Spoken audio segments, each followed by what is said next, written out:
Welcome to the second part of my photographing rivers tutorial. In the last part you saw me taking this photo here. I showed you my complete in the field process from scouting over finding compositions, fine-tuning the compositions, and also the technique I used to take such photos. But I didn't show you the photo yet, so here it is. This is the final photo. And yeah, let's quickly talk about this composition again, what I like about it and what I don't like so much. So as I said in the other video, I was a bit rushed because it was already quite late in the day, so I didn't have as much time as I had liked to maybe look also for some other compositions. I settled for this one because I liked the trees and all this greenery in the background, then the green rocks, the mossy rocks, which are very characteristic for this area, as they nicely lead through the scene and the water flowing around it. And I still like that. What is a little bit distracting for me is this large blotch of water down here, which I try to darken reasonably. It also has some structure, but again, I'm not 100% sure about this. So it would have been much nicer if the water was just flowing through here.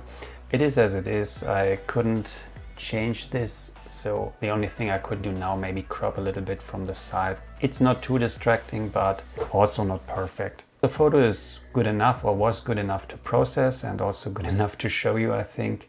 And yeah, what I want to show you now, as I said in the video, a little bit of the processing. Let's just head over to the raw photos, which I already pulled over into this Photoshop file, and those are just the raw photos I'll use. And you see here on the right side in the layers, I named them, and also I have always two photos for, you see here, foreground dark, foreground bright, middle ground dark and bright. So in the field I did bracketing of 3 exposures, which I always do just to be on the safe side, but it's quite usual that in the end I'm not using all of them. So in this case I just use the middle, so which I call dark, and the bright exposure. Those are enough to contain the complete dynamic range. And it's always good to still take more photos in the field because it's much easier to delete them later. So I have the foreground photo. Let's just zoom in so you see the sharpness and why it was necessary to take those focus stacks. So we have the sharpness around this rock, which is where I focused, and as we go to the side here, you see it's already getting a bit softer. For this I have the middle ground image, which is much sharper here, but there's a huge drop off in sharpness because those rocks are farther away. So I have another shot, middle ground 2, and this is focused around here. And finally I have the background, which is sharp here. So those leaves are very sharp, everything, we have a lot of detail. And if you remember, I also took some high ISO shots just to be on the safe side, but I don't need them here for the background because there wasn't so much wind. And yeah, just took those photos mainly to be on the safe side because sometimes you don't see it on the small display if there are branches moving. And yeah, it's good to have those photos. And you still see there's one ISO 400 shot, which I have here. I'll actually just use this a little bit for the foreground here, so it provides some nice structure here in the water. Let's just start with the blending. So I'll show you the typical process I use. And first of all, it's not much different to the other blending processes which I showed in other tutorials.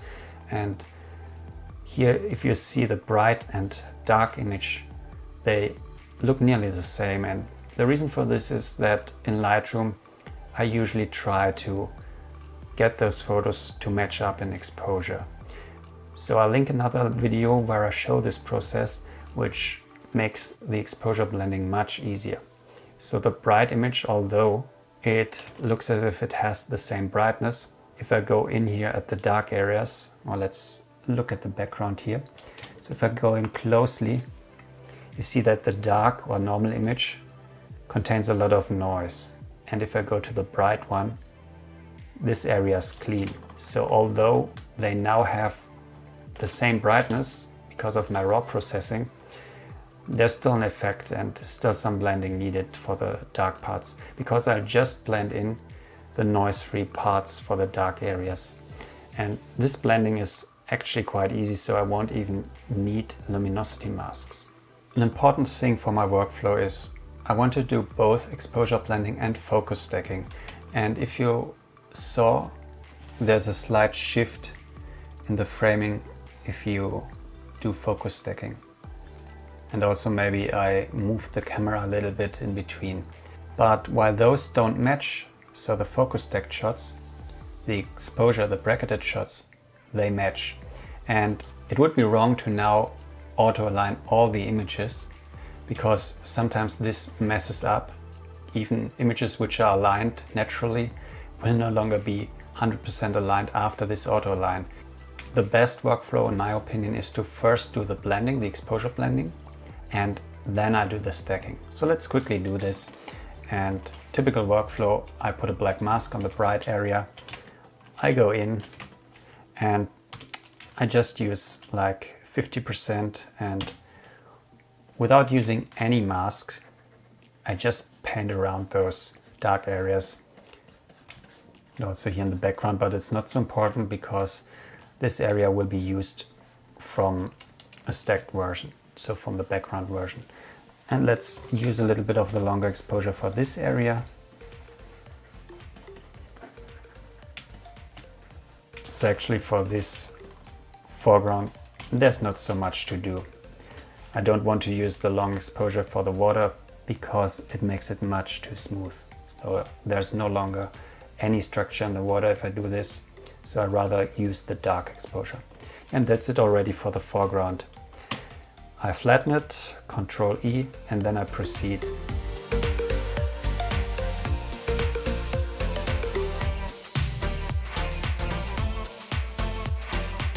The exposure blend is now done, and now it's time to auto align the different layers.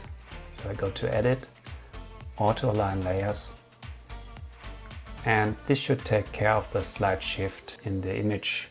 So for those who've seen my focus stacking tutorial, you already might know how I'm gonna proceed from here. I start here with a foreground and middle ground blend, put a black mask on the middle ground, and I go in, try to find the transition line, and I use a fairly hard brush, 100%, and yeah, I definitely will do the blend around this little branch here and use this from the middle ground. Here for the water I just use a softer brush, which makes the blend a little better. And let's see, it's actually sharper. So this process is basically going in at 100%, or in this case 66%, and finding the transition line where the sharpness of the middle ground is actually better than the foreground. And once I have this line, I go into the mask, so just alt clicking on the mask, I clean this up. So basically painting everything above the line 100% white. And this finishes the first stack. And also it's important that in Lightroom I made all the images have the same brightness. So this makes this blend much easier. You see a slight shift here in the background, but this is basically also from the atmosphere, and maybe also turned the polarizer a bit, I'm not sure. So I flatten this down, and then I just proceed. Highlight the next one, put a black mask on it, go in at 50 up to 100%, and try to find the area where it's sharper. And yeah, this line's actually here. And use a softer brush here for the water area because it makes the transition easier. Let's see, here's actually going around here. Also here I removed another branch, which you see. This is gone from this other middle ground. And I think I already have the line. Let's look. Oops.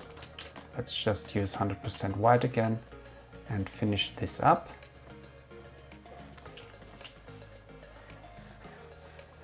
And flatten this, Ctrl E, and do the same for the background.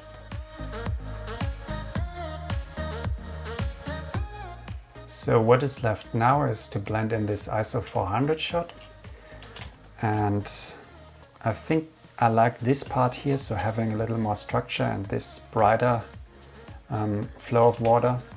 So I use like 50% and draw this in a bit, so having this structure, also maybe a little bit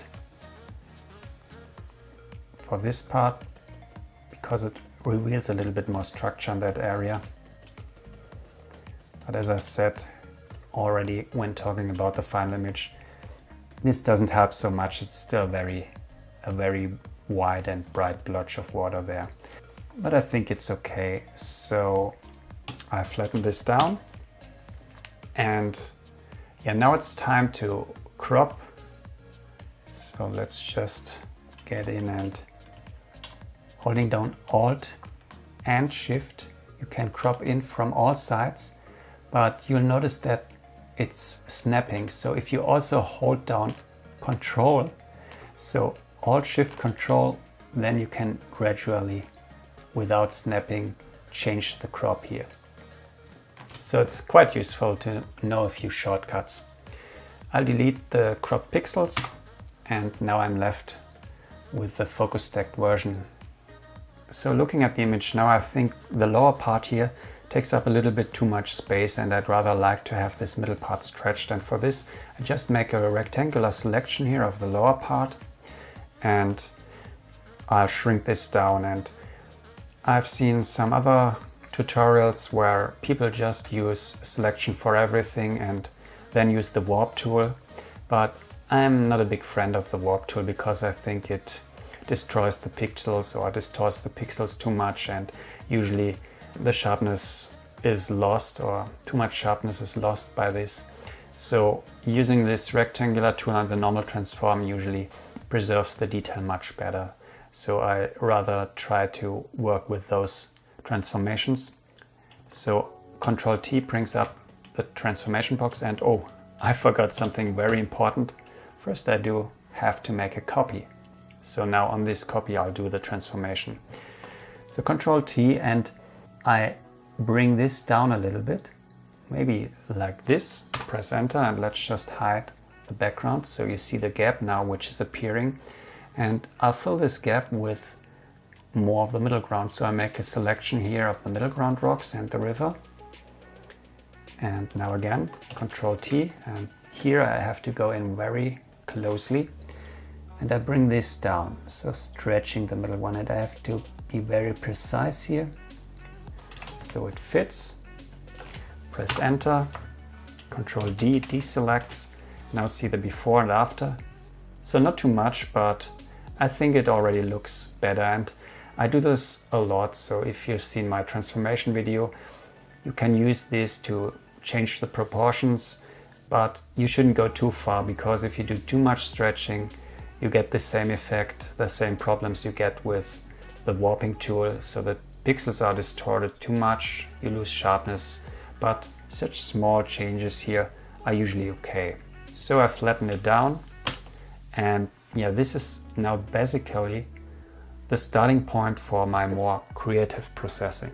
So going through all my creative processing now would be much too long for this tutorial, and also I've already done a lot of tutorials and I'll link those below. So many of the techniques I used here I already showed in some other videos, and if you're interested you can watch those, and I think you can piece together much of my workflow by watching those videos. Not everything though, and for this I have some longer tutorials on my homepage which I have to advertise here from time to time because I put a lot of work into them. So I have 3 start to finish tutorials which are between 2 and 3 hours in length, and they really show everything from start to finish, including raw workflow till the final print processing, print sharpening.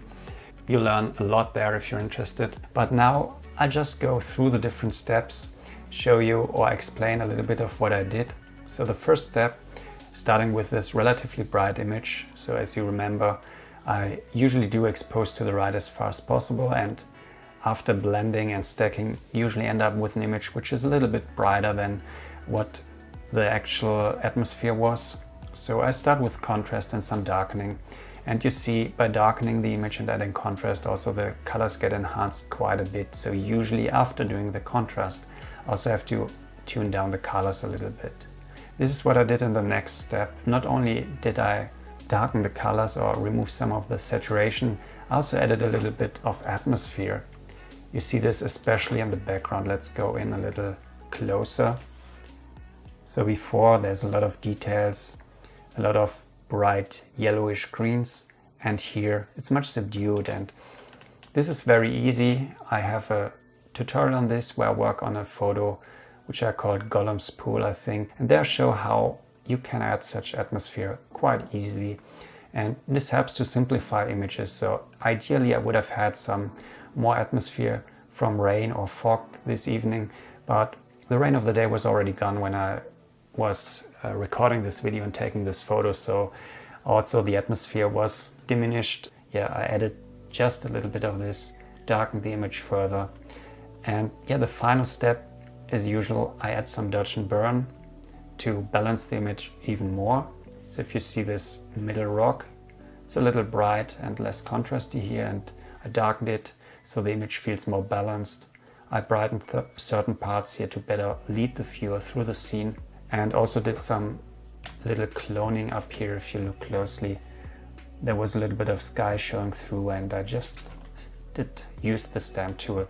So quite an easy process, and all in all I end up with quite a huge difference from this to the final image, but still I think this final image is closer to how the atmosphere that evening felt for me, because it was already getting dark, and when I was back at the car it was already close to sunset. And I hope you like this video, although I don't show the complete processing. You learn mostly the workflow for the blending, so if you have some more complex situations where you have both exposure blending and focus stacking, you know my workflow, how I do this. This creative part, I mean, in the end everybody can apply a different creative workflow. Most important thing for me is always to have good base material, and for this the workflow I showed in the last video, so the in the field workflow is very important, and then the right blending workflow, and from there it's just being creative, trying to recreate the atmosphere. Yeah, you can do the same or do something completely different.